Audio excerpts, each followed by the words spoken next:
The idiom fly off the handle. What does it mean?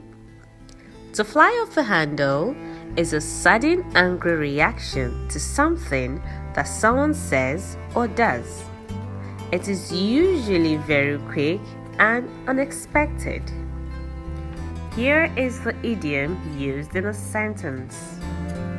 Lily is extremely irritable. She flies off the handle at the slightest provocation. My mother flew off the handle when I told her about the burnt soup. Harry has been working on this piece of artwork for his mom, but when his dog spilled ink on it, he flew off the handle. Note, to fly off the handle is different from just being angry at someone or at a situation.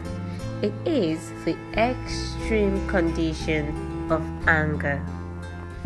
Here are the alternatives: fly off the handle, flies off the handle, flew off the handle.